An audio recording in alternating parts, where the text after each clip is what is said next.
Hey there, welcome back to my channel. I am Indu Tiwari, specialized in pharmacology. Today I am here sharing with you some basic topics of HAP, pharmacology and clinical pharmacy, even if you are scared of them. So let's start our today's topic, that is about anti-anxiety drugs, or we can say anxiolytic drugs. Anti anxiety drugs या फिर anxiolytic drugs को study करने से पहले हम ये देख लेते हैं कि एंजाइटी होती क्या है.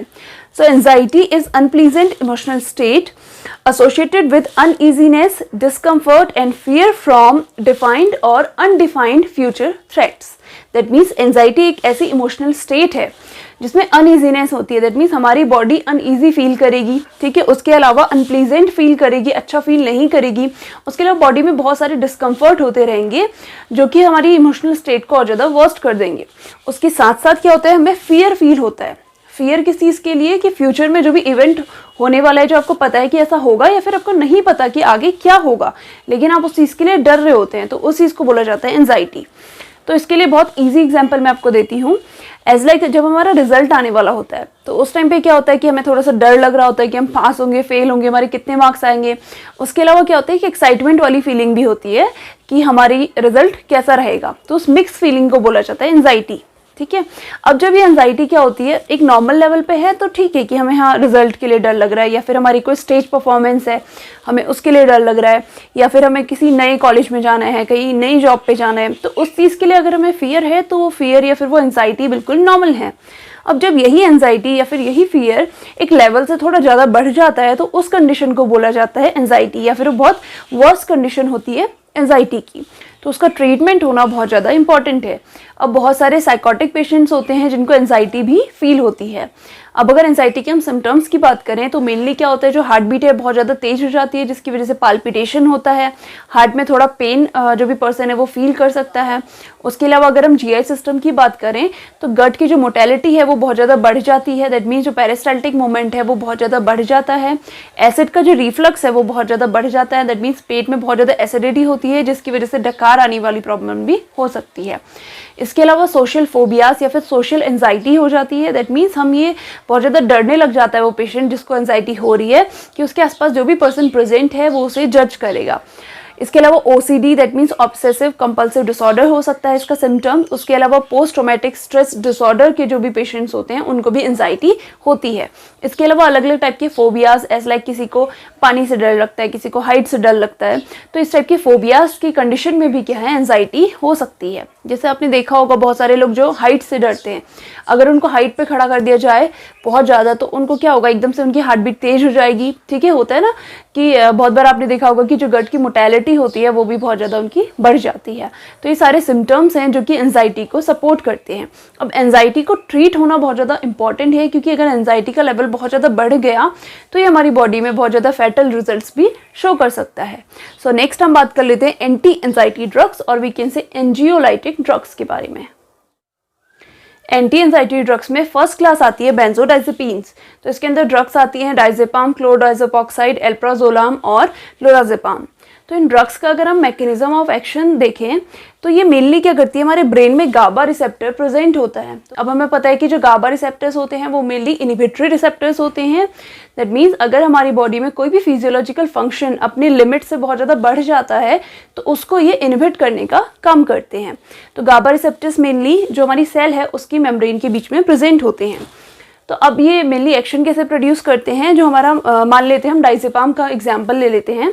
तो डाइजेपाम क्या करता है, जा करके इस गाबा रिसेप्टर की एक साइड पे बाइंड हो जाता है. ठीक है, तो हमारे डाइजेपाम के लिए यहाँ पे अल्फा 2 रिसेप्टर्स होते हैं जहाँ पे जाकर के ये बाइंड हो जाता है. वैसे तो जो गाबा है उसमें बहुत सारे रिसेप्टर साइट्स प्रेजेंट होती हैं, लेकिन जो हमारा डाइजेपाम है या फिर जो भी बेंजोडाइजेपिन ड्रग्स होती हैं वो मेनली जा करके जो हमारा अल्फा 2 रिसेप्टर है यहीं पे जा करके बाइंड होती हैं. ठीक है, तो जैसे ही हमारा डाइजेपाम अल्फा 2 रिसेप्टर्स पे बाइंड हुआ तो ये क्या करेगा, स्टिमुलेट करेगा हमारे गाबा को कि वो अपने गाबा रिसेप्टर से बाइंड हो जाए. ठीक है, जो हमारा गाबा न्यूरोट्रांसमीटर है उसको ये स्टिमुलेट करेगा कि गाबा रिसेप्टर से ये बाइंड हो जाए. तो यहाँ पे गाबा रिसेप्टर प्रेजेंट है. जैसे ही गाबा अपने रिसेप्टर से बाइंड करेगा तो हमें पता है कि एक टाइप का इनहिबिटरी न्यूरोट्रांसमीटर है.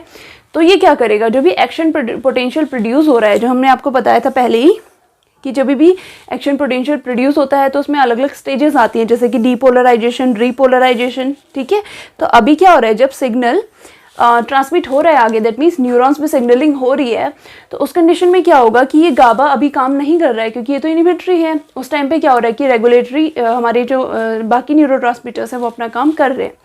अब क्या हो रहा है, वो बहुत ज़्यादा हाइपर एक्टिवेट हो गए हैं, उन्हें ब्लॉक करना बहुत ज़्यादा ज़रूरी है क्योंकि वो एंजाइटी के बहुत सारे सिम्टम्स को प्रोड्यूस कर रहे हैं। तो उस केस में क्या होगा कि जो डीपोलराइजेशन है और रीपोलराइजेशन है, अगर ये रुकेगा नहीं तो ये जो हमारे सिम्टम्स हैं वो आते रहेंगे, या फिर नर्व्स में जो ट्रांसमिशन है वो बहुत जल्दी जल्दी होता रहेगा। तो इस चीज़ को कम करने के लिए जो हमारा गाबा रिसेप्टर है वो क्या करता है, जो हमारी मेम्ब्रेन है, सेल मेम्ब्रेन के अंदर क्लोरीन के ट्रांसपोर्टेशन को बढ़ा देता है। ठीक है, तो जो क्लोरीन है नेगेटिवली चार्ज है, तो अब क्या होगा, जब बहुत सारा क्लोरीन अंदर चला गया तो क्या होगा, अंदर जो क्लोरीन है इसकी कंसंट्रेशन बहुत ज़्यादा हाई हो जाएगी। अब मेम्ब्रेन के अंदर आपको पता है कि अंदर प्लस साइन होता है, बाहर माइनस साइन होता है। अब कुछ प्लस बाहर होता है, कुछ माइनस अंदर भी होता है। ठीक है, तो ये क्यों होता है, ताकि जो मेम्ब्रेन का पोटेंशियल है वो मेंटेन रहे। अब क्या होगा, बहुत सारा माइनस क्या हो गया, अंदर आ गया, तो क्या होगा, बाहर क्या होगा, सिर्फ कुछ ही प्लस बच जाएगा क्योंकि माइनस तो सारा अंदर आ गया है, या फिर बहुत ज़्यादा कंसंट्रेशन में अंदर आ गया तो मेम्ब्रेन का पोटेंशियल क्या हो जाता है, गड़बड़ हो जाता है। और इस वाली स्टेट को हम क्या बोलते हैं, हाइपर पोलराइजेशन। जो मैंने आपको पहले भी बहुत सारी वीडियोस में बताया है कि डीपोलराइजेशन क्या होता है, रीपोलराइजेशन क्या होता है, हाइपर पोलराइजेशन क्या होता है। अगर आपने नहीं देखी है वो सारी वीडियोस तो मैं आपको डिस्क्रिप्शन में उसका लिंक दे दूंगी, आप उसे चेक कर सकते हैं। तो इस स्टेट में क्या होगा कि हाइपर पोलराइजेशन हो जाएगा, जिसकी वजह से अब क्या होगा, सिग्नल बहुत देर के लिए रुक गया क्योंकि अब क्या हो गया, यहाँ पे गड़बड़ हो गई है। तो अब क्या करेगा, यहाँ पर सारी जो हमारी मेम्ब्रेन पोटेंशियल है उसको फिर से नॉर्मल होने में बहुत टाइम लगेगा। तो उस टाइम में क्या होगा, जो भी एंजाइटी वाले जो सिम्टम्स आ रहे थे वो सारे के सारे रिड्यूस हो जाएंगे। तो ये इसका मैकेनिज्म होता है हमारे डायजेपाम का। ठीक है, मेन क्या मैकेनिज्म है, इसने बाइंड होना है, गाबा का स्टिमुलेट कर देना है। गाबा स्टिमुलेट हुआ है, ये इनहिबिटरी न्यूरोट्रांसमीटर, लेकिन ये क्या करेगा, जो हमारा क्लोरीन है उसका इन्फ्लक्स को बढ़ा देगा। क्लोरीन के इन्फ्लक्स होने की वजह से क्या होगा, मेम्ब्रेन पोटेंशियल में गड़बड़ हो जाएगा, जिसकी वजह से हाइपर पोलराइजेशन वाली स्टेट आ जाएगी। तो ये हाइपर पोलराइजेशन जब तक नॉर्मल हो पाएगा तब तक एंजाइटी के सिम्टम्स हमारे रिड्यूस हो जाएंगे। उसी डायग्राम को मैंने एक फ्लोचार्ट से समझाया है। जैसे कि डायजेपाम बाइंड होगा अपने अल्फा 2 रिसेप्टर्स पे, और बाइंड होने के बाद क्या करेगा, स्टिमुलेट करेगा गाबा को कि वो अपने रिसेप्टर से बाइंड हो जाए। तो जैसे ही गाबा अपने रिसेप्टर से बाइंड होगा तो जो क्लोरीन आयन के जो चैनल है वो ओपन हो जाएंगे, जिसकी वजह से जो क्लोरीन है उसका इनफ्लक्स, दैट मीन्स मेम्ब्रेन के अंदर वो उसकी जो एंट्री है वो बढ़ जाएगी। वो बढ़ने की वजह से क्या होगा, हाइपर पोलराइजेशन वाली स्टेट आ जाएगी जो हमारी न्यूरॉन्स है उसमें। ठीक है, तो हाइपर पोलराइजेशन वाली स्टेट आ गई, दैट मीन्स अब उन न्यूरॉन्स को वापस से सिग्नल आगे भेजने के लिए थोड़ा सा टाइम लगेगा। ठीक है, तो उस टाइम में क्या होगा, हमारी एंजाइटी के जो भी सिम्टम्स है वो वापस से रिड्यूस हो जाएंगे। तो इस केस में क्या होता है, जो हमारे बेंजोडाइजेपिन्स है वो सबसे सेफ ड्रग मानी जाती है, क्योंकि बेंजोडाइजेपिन्स को अगर लो डोज में दिया जाए तो ये सीवीएस पे भी एक्शन नहीं प्रोड्यूस करते हैं, कुछ अपना सीएनएस पे भी एक्शन प्रोड्यूस नहीं करते, दैट मीन्स सीएनएस को डिप्रेस भी नहीं करते हैं। उसके अलावा जैसे हमारा जो रेस्पिरेशन है उसको भी ये ज़्यादा कोई ऑल्टर नहीं करते हैं। अगर इसे लो डोज पे दिया जाए तो ये एंजाइटी को कम करने वाला एक्शन प्रोड्यूस करेंगे। अगर हाई डोज पे इनको दिया जाए तो ये सेडेटिव या फिर हिप्नोटिक्स की तरह काम करेंगे, दैट मीन्स हमारे सीएनएस को डिप्रेस कर देंगे, हमें कामनेस वाली फीलिंग प्रोड्यूस करेंगे, उसके अलावा स्लीप प्रोड्यूस करेंगे। तो अगर लो डोज में इसको दिया जाए दैट मीन्स ये बहुत ज़्यादा सेफ ड्रग है। अगर लोराजेपाम और क्लोनाजेपाम ड्रग को आईएम दिया जाए, दैट मीन्स इंट्रामस्कुलर दिया जाए, तो वो साइकोसिस और जो मेनिया वाली कंडीशन है उसको भी ट्रीट कर सकते हैं। मेनिया दैट मीन्स एकदम से कोई भी पर्सन एकदम से डिप्रेस हो जाता है और कुछ ही टाइम पर एकदम से वो बहुत ज़्यादा एक्साइटेड हो जाता है, बहुत ज़्यादा उसे एंजाइटी हो जाती है या फिर बहुत ज़्यादा एक्साइटमेंट उसकी बढ़ जाती है। तो इस कंडीशन को हम बोलते हैं मेनिया, कि कभी डिप्रेस हो जाना, कभी बहुत ज़्यादा एक्साइटेड हो जाना। तो इस कंडीशन में भी लोराजेपाम का बहुत ज़्यादा रोल होता है। अगर हम इसके एडीआर्स की बात करें तो एडीआर्स में मेनली ये कर सकता है, सेडेशन कॉज कर सकता है। अगर हाई डोज ले ली या फिर गलत डोज ले ली तो उस कंडीशन में ये सेडेशन कॉज कर सकता है। उसके अलावा ये मेंटल कन्फ्यूजन कॉज कर सकता है, लाइट हेडेडनेस कॉज कर सकता है, दैट मीन्स आपको लाइट को देख करके एकदम से बहुत ज़्यादा आपका सर दर्द हो जाएगा जब तेज लाइट होगी तो। उसके अलावा ये हमारे जो साइकोमोटर फंक्शंस होते हैं उसको भी गड़बड़ कर सकता है, और जो हमारे रिप्रोडक्टिव फंक्शंस होते हैं उसको भी ये गड़बड़ कर सकता है। इसमें एक स्टडी हुई थी जिसमें पाया गया कि अगर फीमेल्स बहुत लंबे टाइम तक जो हमारी डायजेपाम ड्रग्स होती हैं या फिर बेंजोडाइजेपिन ड्रग्स होती है उनको बहुत लंबे टाइम तक अगर फीमेल ले तो उसकी वजह से जो ओव्यूलेशन है वो भी उसका इम्पेयर हो सकता है। दैट मीन्स इसकी लो डोज तो बहुत ज़्यादा सेफ है, लेकिन अगर डोज थोड़ी सी भी बढ़ेगी तो उसकी वजह से काफ़ी इसके एडीआर्स हमें देखने को मिल सकते हैं। अब ये बहुत जल्दी डिपेंडेंस कॉज नहीं कर सकती है, लेकिन अगर बहुत लंबे टाइम तक अगर इनको लिया जाए तो उस कंडीशन में ये डिपेंडेंस भी कॉज कर सकती हैं। अब अगर इसके टी हाफ की बात करें तो जो हमारा डाइजेपाम है इसका टी हाफ होता है 1 आवर और इसकी जो डोज होती है वो होती है लगभग 5 से 30 mg के बीच में। अगर हम बात करें एल्प्राजोलाम की, जो आपको पता है कि बहुत ज़्यादा यूज़ होती है, तो एल्प्राजोलाम मेनली तो वैसे सेडेटिव हिप्नोटिक ड्रग होती है, मेनली हिप्नोटिक होती है, लेकिन अगर इसे लेस डोज में, बहुत कम डोज में यूज़ करा जाए तो ये एंजाइटी को भी रिलीव करने की काम आती है। तो जो हमारा एल्प्राजोलाम है इसका टी हाफ होता है 12 आवर्स और जो इसकी डोज होती है 0.5 से 1 mg तक। तो आप समझ रहे हैं कि 0.5 से 1 mg तक यूज़ करें तो कितना कम अमाउंट इसका यूज़ करना है हमें एंजाइटी को रिलीव करने के लिए। एंटी एंजाइटी ड्रग्स में नेक्स्ट कैटेगरी आती है एजापायरॉन्स, जिसके अंदर 2 ड्रग्स आती है, बसपायरन और गीपायरॉन। तो इन ड्रग्स को अगर देखा जाए तो ये बेंजोडाइजेपिन ड्रग्स से बिल्कुल डिफरेंट होती हैं। दैट मीन्स इनका मैकेनिज्म बिल्कुल भी बेंजोडाइजेपिन जैसा नहीं होता है। ये कोई भी हमारे मेंटल रिटार्डेशन या फिर मेंटल कन्फ्यूजन या फिर कोई भी हमारे जो सेक्सुअल डिसफंक्शन है इनको प्रोड्यूस नहीं करती हैं, साथ साथ में सेडेशन भी प्रोड्यूस नहीं करती हैं। अगर जो हमारी ड्रग्स होती हैं एजापायरॉन्स, इनको बहुत ज़्यादा सीवियर केसेस में यूज़ भी नहीं करा जा सकता, जो सिर्फ normal mild to moderate cases होते हैं उसमें ही यूज़ करा जा सकता है। तो अगर इसका मैकेनिज्म देखें तो बहुत इजी इसका मैकेनिज्म है। एज वी नो कि हमारी बॉडी में जो सेरोटोनिन होता है वो उसे हम बोलते हैं हैप्पी हार्मोन, ठीक है, तो वो हैप्पीनेस वाली फीलिंग को प्रोड्यूस करता है।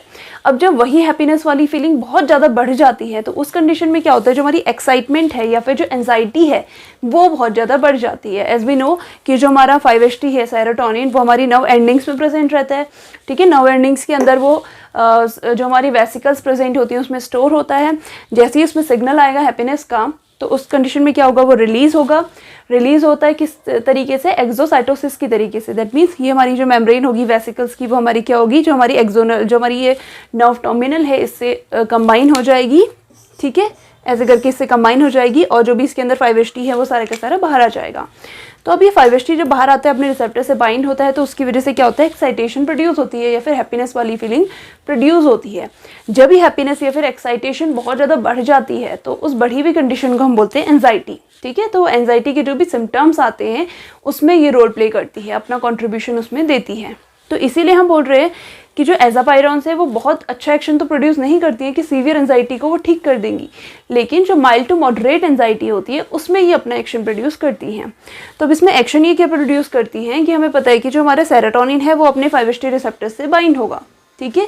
तो जो हमारी बसपायरॉन ड्रग है या फिर जो एजापायरॉन्स ड्रग्स होती हैं वो जा करके पार्शियली उसके रिसेप्टर से बाइंड हो जाती हैं। दैट मीन्स जो 5-HT का रिसेप्टर्स में जिसमें सेरोटोनिन को बाइंड होना था उस जगह पे अब क्या होगा, बसपायरॉन थोड़ी देर के लिए आकर के बाइंड हो जाती हैं और यहाँ पे आकर के पार्शियल एगोनिस्ट का काम करती हैं, ठीक है।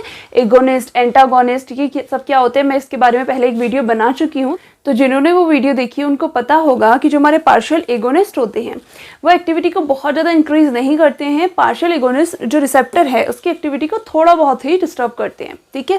तो अब क्या होगा, बसपायरॉन यहाँ पे बाइंड हो गया। अब क्या था, सेरोटोनिन के बाइंड होने की वजह से एक्साइटमेंट बढ़ रही थी। अब बसपायरॉन अगर यहाँ पे बाइंड हो जाएगा कुछ देर के लिए तो क्या होगा, जो एक्साइटमेंट बहुत ज़्यादा बढ़ रही थी वो थोड़ी थोड़ी करके रिड्यूस होनी स्टार्ट हो जाएगी, ठीक है। तो यही इसका मैकेनिज्म है कि ये जाकर के पार्शियल एगोनिस्ट का काम करते हैं। 5-HT के रिसेप्टर से जाकर के पूरे ब्लू कलर के जो आपको दिख रहे हैं ये सारे बसपायरॉन हैं, तो ये जाकर के 5-HT के रिसेप्टर से बाइंड हो जाएंगे। इसके अलावा कुछ ऑटोसोमल रिसेप्टर्स होते हैं जो कि जो हमारी नर्व एंडिंग है वहाँ पे भी प्रेजेंट होते हैं, तो यहाँ पे जाकर के ये बाइंड हो जाते हैं ताकि 5-HT का एक्शन कहीं से भी प्रोड्यूस ना हो पाए। तो इसी इसकी वजह से क्या होगा, एक्साइटमेंट कम हो जाएगी, ठीक है। एक्साइटमेंट कम हो जाएगी, जो एंजाइटी बढ़ी हुई थी वो भी अब रिड्यूस हो जाएगी। तो एंजाइटी को रिड्यूस करने का काम ये बहुत अच्छी तरीके से करते हैं, but mild to moderate case पे। अगर बहुत ज़्यादा सीवियर केस है तो उस केस में ये बहुत ज़्यादा यूज़ नहीं होते हैं, उस केस में फिर बेंजोडाइजेपिन्स या फिर अदर ड्रग्स को ही देना पड़ता है। इसके अलावा कुछ अमाउंट में ये D2 रिसेप्टर्स को भी ब्लॉक कर देते हैं। तो जो डोपामिन के रिसेप्टर्स हैं इनको ब्लॉक करने की वजह से कोई बहुत बड़ा पोटेंशियल एक्शन तो नहीं आता है, बट हाँ थोड़ा बहुत साइड एक्शन इनका आ जाता है कि ये D2 रिसेप्टर्स को ब्लॉक कर देते हैं।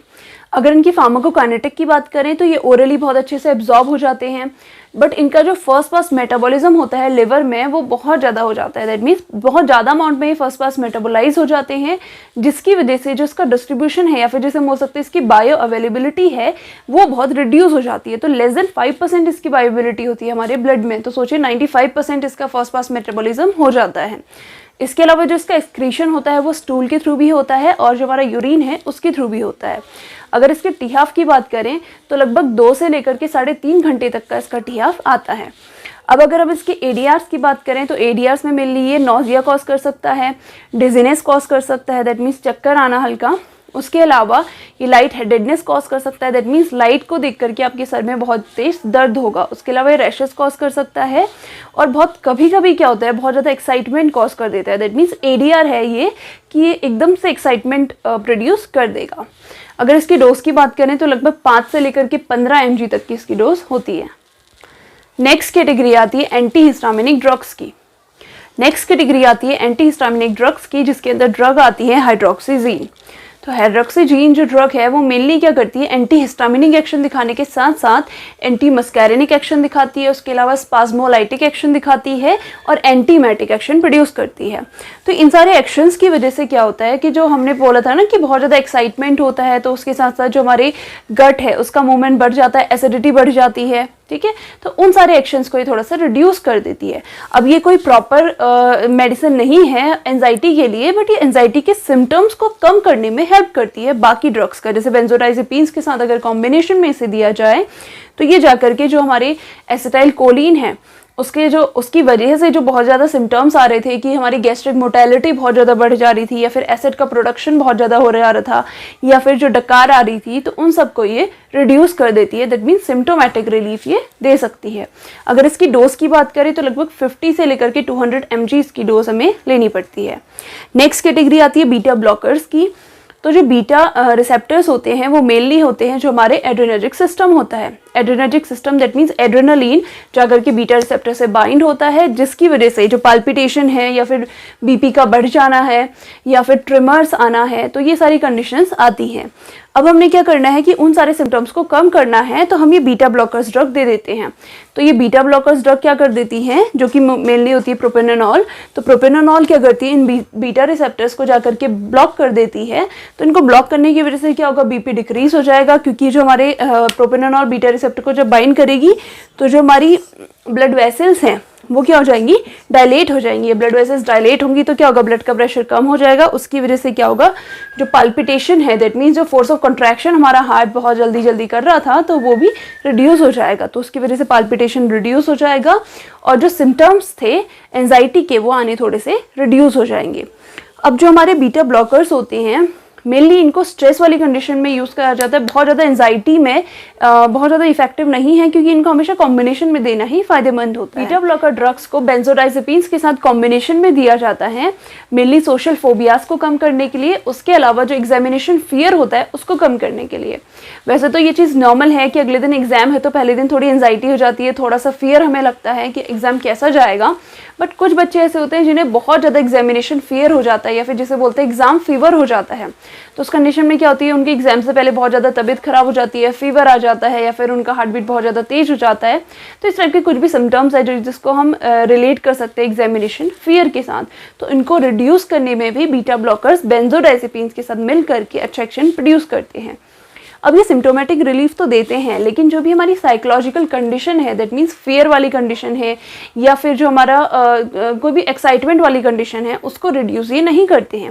ये मेनली क्या करेंगे, ब्लड प्रेशर को कम कर देंगे, उसके अलावा पाल्पिटेशन को कम कर देंगे, और जो भी ट्रिमर्स वगैरह होते हैं उनको कम कर देंगे। लेकिन जो फियर वाली कंडीशन है उसको ट्रीट करने के लिए हमें बेंजोडाइजेपिन्स के साथ ही इनको देना पड़ता है। आज हमने डिस्कस करा कि एंजियोलाइटिक या फिर एंटी एंजाइटी ड्रग्स क्या होती हैं। इसके अलावा इसका क्लासिफिकेशन हमने देखा, एमओए देखा, एडीआर्स देखे और उसके डोजेस देखे। तो अगर एग्जाम में अगर आपको आता है कि जो भी कोई भी ड्रग की क्लासिफिकेशन है उसका एमओए बताओ, तो एमओए में मेनली आपने क्या करना है कि अगर आपके पास उसका डायग्राम है तो फर्स्टली तो आप उसका डायग्राम ड्रॉ करें। उसके अलावा उसका फ्लो चार्ट में उसका मैकेनिज्म ऑफ एक्शन बताएं, क्योंकि जब आप फ्लो चार्ट में बनाते हैं तो बहुत ज़्यादा अट्रैक्टिव होता है और बहुत ज़्यादा मार्क्स गेनिंग होता है। इसके अलावा अगर ज़्यादा मार्क्स का क्वेश्चन है तो आप उस फ्लो चार्ट को फिर बाद में डिफाइन भी कर सकते हैं। इसके अलावा एडीआर्स लिखना इंपॉर्टेंट है और जो उसकी डोजेस लिखना है वो भी बहुत ज़्यादा इंपॉर्टेंट है। तो आई होप यह वीडियो आपके लिए बहुत ज़्यादा हेल्पफुल रही होगी। Once again, thank you so much for watching this video. If you have queries regarding this video, please feel free to comment down and I'll answer them as soon as possible. And if you like this video, please like, share and subscribe to my channel Pharma Institution. And you can also follow me in my Instagram. My Instagram ID is pharma_ins_tuition. And I'll see you in my next video. Till then, be safe and keep studying.